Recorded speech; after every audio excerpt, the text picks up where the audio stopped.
دین بن گیا. بے شک آقا کا وہ فرمان دین بن گیا, ایسا اصول بن گیا, ایسا قانون بن گیا کہ جب تک آپ وہ کام نہیں کریں گے, جب تک آپ کا طواف کمپلیٹ نہیں ہوگا, جب تک آپ کا طواف مکمل نہیں ہوگا, تو محترم حضرات پیارے آقا صلی اللہ علیہ وآلہ وسلم نے تیسرے دن تیجا کیا بے شک اپنے صاحبزادے کا.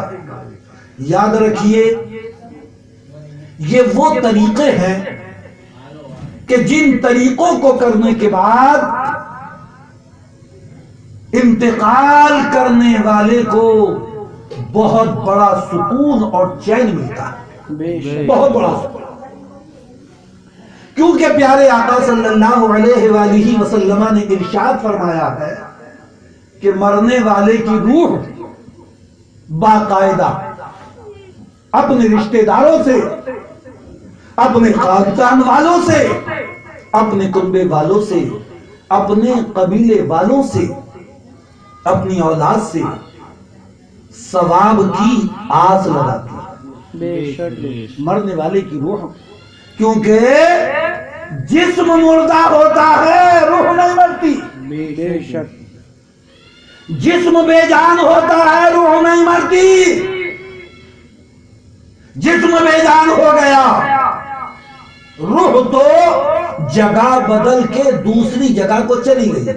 بے شک بے شک روح کا تبادلہ ہوا, روح نے ہجرت کی ہے, روح جسم سے نکلی ہے, روح مری نہیں ہے. اسی لیے بولا جاتا ہے فلاں صاحب کا انتقال ہو گیا. انتقال عربی ورڈ ہے جس کا معنی ہے جگہ کا بدل دینا, جسے انگلش میں کہتے ہیں ٹرانسفر. جگہ بدلنے کو کیا کہتے ہیں؟ ٹرانسفر. ٹرانسفر ہو گیا, ایک جگہ سے دوسری جگہ چلے گئے. انتقال کے معنی بھی ٹرانسفر کی ہیں. انتقال کے معنی منتقل ہو جانا, جگہ بدل دینا. مطلب کیا ہوا کہ روح اب تک جسم میں تھی, اب جسم سے نکل کر کہیں دوسری جگہ چلی گئی. بے شک انتقال ہو گیا, روح نے جگہ بدل لی. روح مری نہیں ہے, روح باقی ہے. جسم بنا تھا مٹی سے, تو اللہ رب العزت نے جسم کا کھانا, جسم کی غذا مٹی سے پیدا کی.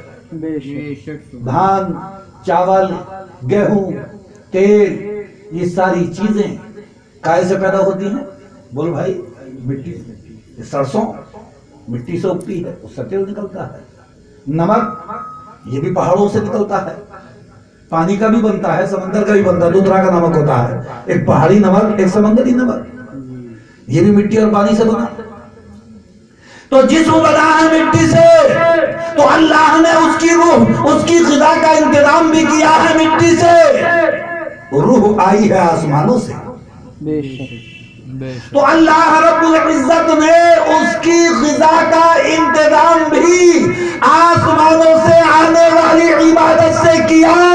نماز روح کی غذا ہے, روزہ روح کی غذا ہے, نیک کام روح کی غذا ہے, صدقات و خیرات روح کی غذا ہے. اللہ اکبر. روح کو آج بھی غذا کی ضرورت ہے. جسم ہی تو مرا ہے, روح تو باقی ہے. اسے تو نیکیاں چاہیے, اسے اچھائیاں چاہیے. وہ بے چین ہوتی ہے, وہ بے قرار ہوتی ہے, اپنوں کو یاد کرتی ہے, گھر والوں کو یاد کرتی ہے, رشتہ داروں کو یاد کرتی ہے, اور آس لگاتی ہے کاش ہمارے لیے کوئی قرآن پڑھ کے ایصال ثواب کر دیتا, ہم کوئی درود پاک پڑھ کے ہمارے لیے ایصال ثواب کر دیتا, کوئی تسبیح وغیرہ پڑھ کے ہمارے لیے ایصال ثواب کر دیتا, کوئی صدقات و خیرات کر کے ہمارے لیے ایصال ثواب کر دیتا.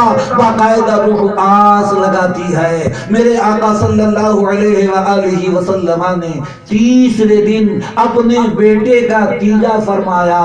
تو کوئی کہنے لگے کہ میاں وہ تیسرے دن صحابی آئے تھے, کچھ دودھ لے کر آئے, کچھ روٹی لے کر آئے, کچھ کھجور لے کر آئے. پیارے آقا صلی اللہ علیہ وآلہ وسلم نے ہیں ان ساری چیزوں کو، دودھ کو، کھجور کو، روٹی کو ایک جگہ خلط ملط کر کے ملا کر مالیدہ بنا لیا، اور مالیدہ بنانے کے بعد باقاعدہ اس پہ فاتحہ پڑھی، آگے رکھا، ہاتھ اٹھا کر دعا مانگی، فاتحہ پڑھی، اور فاتحہ میں باقاعدہ اپنے بیٹے کا نام لیا کہ میں اس کا ثواب اپنے بیٹے ابراہیم کی روح کو بخشتا ہوں، میں اس کا ثواب اپنے بیٹے کی روح کو پہنچاتا ہوں، باقاعدہ اپنے بیٹے کا نام لیا۔ تیسرے دن پیارے آقا نے یہ فاتحہ کی۔ محترم حضرات، لہذا یہ مشہور ہوا تیجا۔ بے شک کیا مشہور ہوا؟ تیجا تیجا۔ تیجا ہندی ہے، یوم الثالث، تیسرا دن، یہ عربی کا لفظ ہے جو حدیث میں ہے، لہذا تیجا جبھی تو ہوگا جب تیسرے دن ہوگا۔ بولو بھائی۔ بے شک بے شک اب آپ اپنی مرضی سے اسے دوجا کرتے ہیں تو وہ تیجا نہیں ہے، یا اسے چوتھا کرتے ہیں تو ابھی تیجا نہیں ہے۔ بے شک اور دین جو نام ہے، اسلام جو نام ہے، وہ آقا کی اداؤں کا نام ہے، بے شک بے شک پیارے نبی کے طریقے کا نام ہے، پیارے نبی کے اصولوں کا نام دین ہے، پیارے آقا نے جو انداز اپنایا اس کا نام دین ہے، پیارے آقا نے جو طریقے اپنائے اس کا نام دین ہے۔ اب آپ اپنی سہولت کے لیے یا مہمانوں کی سہولت کے لیے کوئی تیجے کی جگہ دوجا کرے یا تیجے کی جگہ چوتھا کرے تو جو کلام آپ پڑھیں گے، جو نیک باتیں آپ کریں گے، جو ایثار ثواب آپ کریں گے، اس کا ثواب تو بے شک مل جائے گا، لیکن آقا کے کہنے کے مطابق اور کرنے کے مطابق جو ثواب تیجے میں مل رہا تھا وہ دوجے میں نہیں ملے گا، بے شک بے شک کیونکہ ہم تیجا کر رہے ہیں آقا کی سنت سمجھ کر، بے شک پیارے آقا کا طریقہ سمجھ کر، پیارے آقا کے اصول سمجھ کر، پیارے آقا کا انداز سمجھ کر، پیارے آقا کی ادا سمجھ کر، پیارے آقا کی سنت سمجھ کر ہم تیجا کر رہے ہیں۔ محترم سامعین کرام، اب تیجے کے بعد 10ویں کی باری آتی ہے تو محترم حضرات، کچھ لوگ ایسے بھی ہیں کہ جنہوں نے اس طریقے کے کام کرنے شروع کر دیے کہ کسی بھی طریقے سے روکو، اس تیجے کو روکو، اس 10ویں کو روکو، اس 20ویں کو روکو، اس 40ویں کو روکو۔ اللہ اکبر۔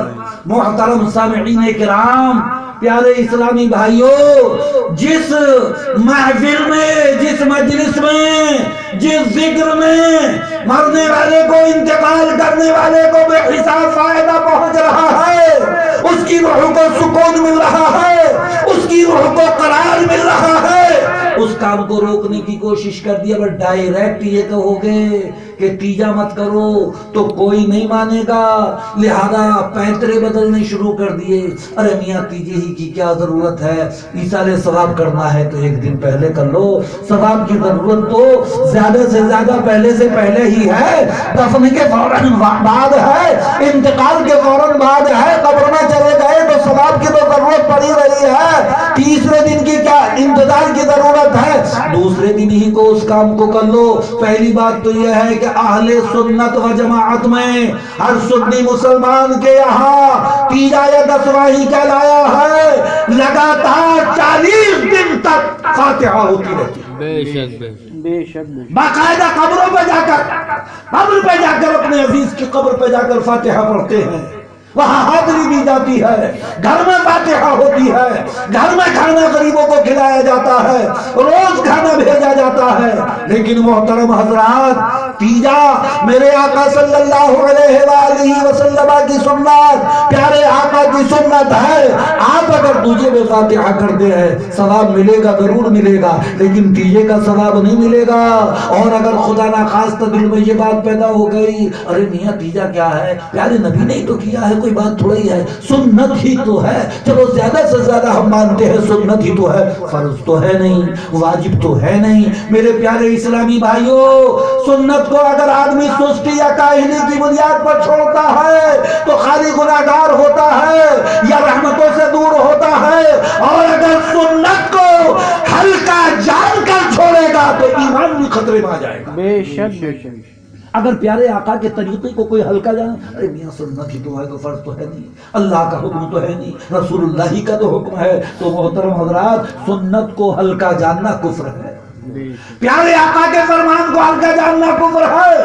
لہذا تیجا اگر یہ کہا جائے نہ کرو تو نہیں رکے گا، بلکہ اس میں کچھ کام دکھانا شروع کر دیا لوگوں نے۔ مجھے تو ایسا ہی لگتا ہے کہ اگر یہ کہو گے 10واں مت کرو تو نہیں مانے گا، 20واں مت کرو تو نہیں مانے گا، 40واں مت کرو تو نہیں مانے گا، بلکہ اس میں کمی اور بیشی کرنی شروع کر دو، ایسا کام کر دو کہ تیجا بھی ختم ہو جائے، 10واں بھی ختم ہو جائے، 20واں بھی ختم ہو جائے، 40واں بھی ختم ہو جائے، اس میں دنوں کو گھٹا لو یا پھر دنوں کو بڑھا لو، کچھ بھی صحیح، تیجے کی چھٹی، 10ویں کی چھٹی، 20ویں کی چھٹی، 40ویں کی چھٹی ہو جائے گی، لیکن محترم حضرات، پیارے اسلامی بھائیوں، جو طریقہ ہمارے بزرگوں نے ہمیں دیا ہے اس طریقے پر اگر چلا جائے گا تو کلام پاک کا ثواب بھی ملے گا، تسبیح کا ثواب بھی ملے گا، کلمہ شریف کا ثواب بھی ملے گا، اور تیجے 10واں کرنے کا ثواب بھی ملے گا۔ بے شک ادا کو اپنانا، انداز کو اپنانا، یہ نہیں کہ صاحب عورتوں کے دن گھٹا لیے جائیں، مردوں کے دن بڑھا لیے جائیں، 18ویں میں کر لو 20ویں کو، یا 39ویں اور 30ویں میں کر لو 40ویں کو۔ 40واں تو تبھی مانا جائے گا جب وہ 40ویں دن ہوگا۔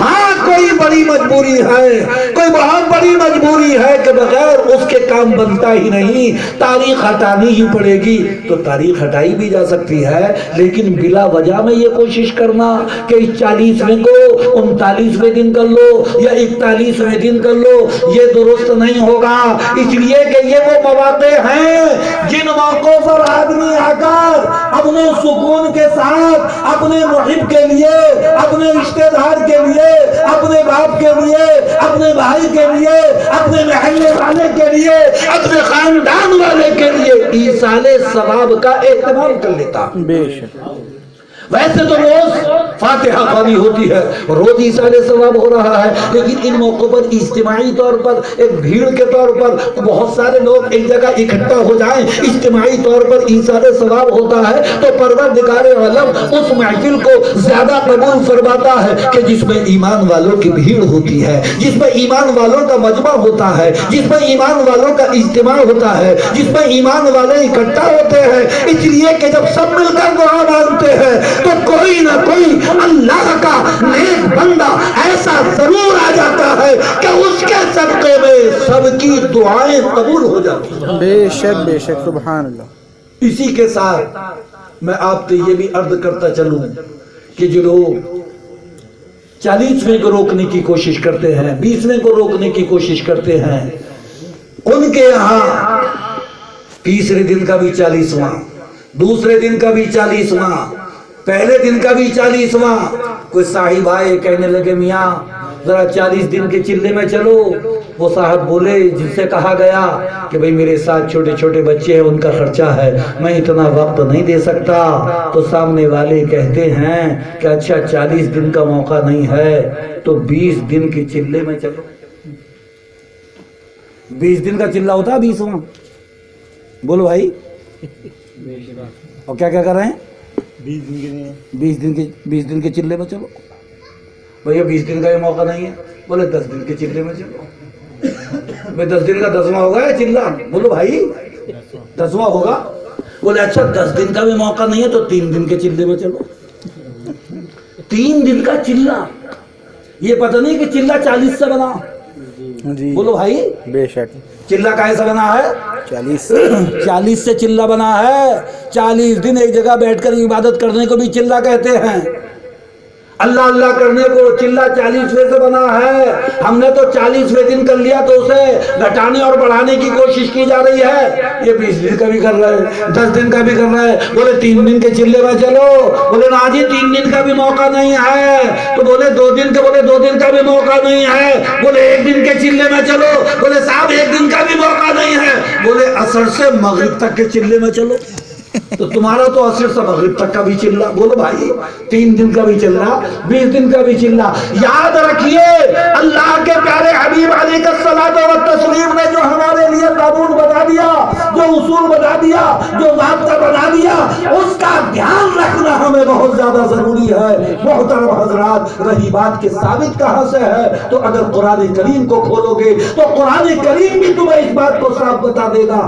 اجمالی طور پر قرآن کریم میں ہر مسئلے کا حل موجود ہے۔ محترم حضرات، میں نے عرض کیا ہے کہ ہر مرنے والے کی روح باقاعدہ اپنے رشتہ داروں سے آس لگاتی ہے کہ میرے لیے ایصال ثواب ہو جائے، میرے لیے مغفرت کی دعا ہو جائے، میرے لیے قرآن خوانی ہو جائے، میرے لیے ایصال ثواب ہو جائے، میرے لیے تسبیحات پڑھ کے ایصال ثواب کر دیا جائے، صدقات و خیرات کر کے ایصال ثواب کر دیا جائے۔ محترم حضرات، رہی ہے ثبوت کی بات تو محترم حضرات یاد رکھیے قرآن کریم کی آیت کریمہ ہے۔ اللہ رب العزت ارشاد فرماتا ہے وَقَضَىٰ رَبُّكَ أَلَّا تَعْبُدُوا إِلَّا إِيَّاهُ، اور فیصلہ فرمایا اے محبوب آپ کے رب نے کہ نہ عبادت کرو تمہیں لوگوں مگر اللہ کی، اور اللہ تعالیٰ نے اسی آیت میں ارشاد فرمایا وَبِالْوَالِدَيْنِ إِحْسَانًا، اور اللہ نے یہ بھی فیصلہ فرمایا ہے کہ ماں باپ کے ساتھ حسن سلوک کرو، اچھی نیکیاں کرو،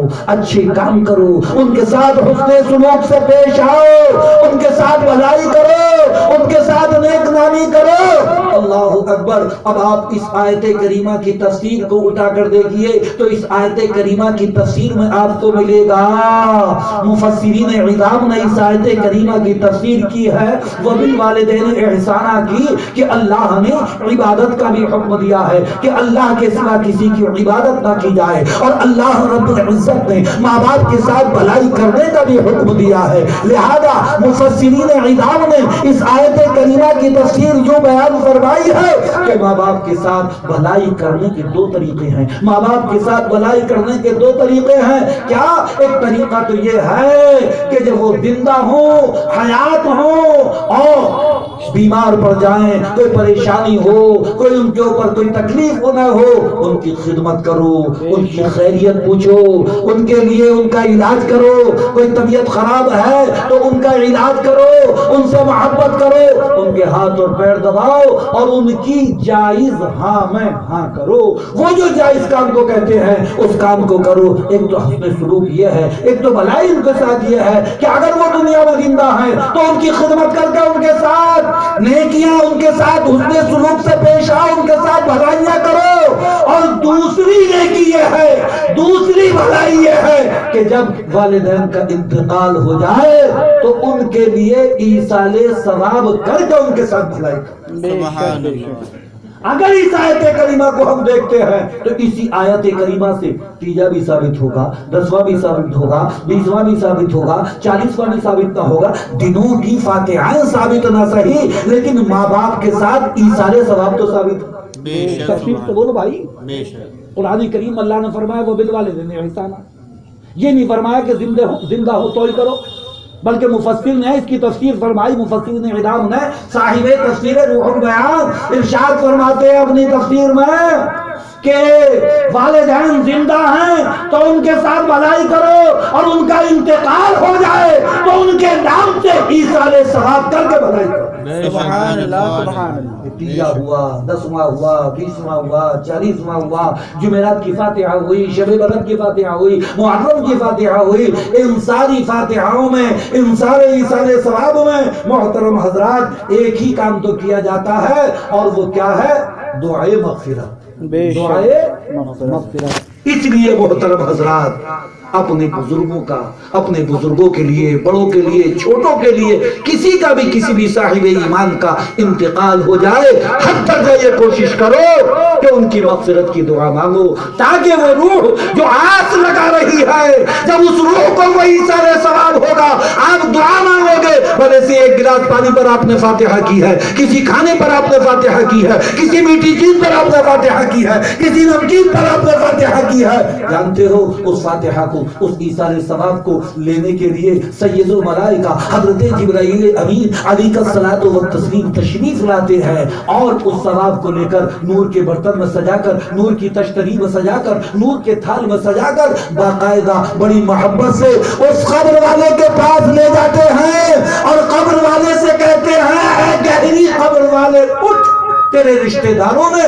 تیرے لیے یہ ثواب کا تحفہ بھیجا۔ سبحان اللہ، سبحان اللہ۔ یہ حدیث ہے بے شک، کہ تمام فرشتوں کے سردار، سب سے بڑے فرشتے حضرت جبرائیل امین علیہ الصلوۃ والتسلیم اس ثواب کو لے کر قبر والے کے پاس پہنچتے ہیں اور کہتے ہیں کہ تیرے بھائی نے، تیرے بیٹے نے، تیری بیٹی نے، تیری اولاد نے، تیرے محبین نے، مخلصین نے یہ تیرے لیے ثواب کا تحفہ بھیجا ہے، لہذا وہ روح اس ثواب کو لے کر بہت زیادہ خوش ہوتی ہے اور وہ مرنے والا دل میں سوچتا ہے کہ اگر ساری دنیا کی دولت اس کی زندگی میں اس کے قدموں میں ڈال دی جاتی پھر بھی وہ اتنا خوش نہ ہوتا جتنا اس ثواب کو لے کر خوش ہوتا ہے، سبحان اللہ، سبحان اللہ۔ کیونکہ اسے عالم برزخ میں، قبر کے عالم میں ایصال ثواب کی ضرورت ہے۔ محترم حضرات، جب تک زندہ رہو کوئی نماز نہ چھوٹے، جب تک زندہ رہو کوئی روزہ نہ چھوٹے، جب تک زندہ رہو اللہ مالدار کر دے، صاحب نصاب کر دے، زکوٰۃ کو ادا کرو، اللہ صاحب استطاعت کر دے، حج ادا کرو، جب تک زندہ رہو اس پہ جسم میں سانس باقی ہے اللہ کی عبادت سے پیچھے مت ہٹنا، فرائض و واجبات کو وقت پہ ادا کرتے رہنا، سنن و مستحبات کو ادا کرتے رہنا، اللہ کی عبادت کرتے رہنا، زیادہ سے زیادہ اس کی عبادت کرو، اللہ توفیق دے تو فرائض کے ساتھ ساتھ، واجبات کے ساتھ ساتھ، سنت مؤکدہ کے ساتھ ساتھ نوافل کو ادا کرو، صلاۃ التسبیح کو ادا کرو، تہجد کو ادا کرو، اشراق کو ادا کرو، چاشت کو ادا کرو، صلاۃ المسجد کو ادا کرو، صلاۃ الشکر کو ادا کرو، اور بھی نوافل پڑھ کر اپنے خالق و مالک کو راضی کرو، اپنے پروردگار کو راضی کرو، جب تک زندہ رہو کوئی فرض نہ چھوٹے، کوئی واجب نہ چھوٹے، کوئی سنت مؤکدہ نہ چھوٹے، اس کے ساتھ ساتھ نوافل کی بھی محتاط کرو، لیکن اسی کے ساتھ اگر کسی مومن یا مومنہ کا انتقال ہو جائے تو اسے اس کے حال پہ مت چھوڑو، بلکہ جہاں تک ہو سکے اس کے حق میں مغفرت کی دعا مانگو، بے شک، بے شک، سبحان اس کے حق میں بخشش کی دعا مانگو۔ یہ ہمارا مذہب، ہمارا دین، ہمارا اسلام سکھاتا ہے۔ اگر ایسا نہ ہوتا تو پھر نماز جنازہ کی ضرورت ہی نہیں پڑتی، بے شک، کہ جیسا کیا ہے ویسا ہی بنے گا۔ نماز جنازہ بھی تو مغفرت کا ایک طریقہ ہی ہے، بولو بھائی، دعائے بخشش مانگنے کا ایک طریقہ ہی تو ہے، وہ بھی تو ایک دعا ہی ہے۔ لہذا نماز جنازہ ہمیں یہ بتا رہی ہے کہ بعد انتقال عالم برزخ میں پہنچانے سے پہلے اس کے حق میں بخشش کی دعا مانگ لو۔ سبحان اللہ، سبحان اللہ۔ لہذا وہی کام 3 میں ہوتا ہے، وہی 10 میں ہوتا ہے، وہی 20 میں ہوتا ہے۔ مولا تبارک و تعالی مرحوم کی مغفرت فرمائے، پروردگار عالم ان کی قبر کو بقائے نور بنائے، مولا تبارک و تعالی جنت الفردوس میں اعلیٰ سے اعلیٰ مقام عطا فرمائے، آمین آمین۔ وآخر دعوانا ان الحمد للہ رب العالمین۔ السلام علیکم۔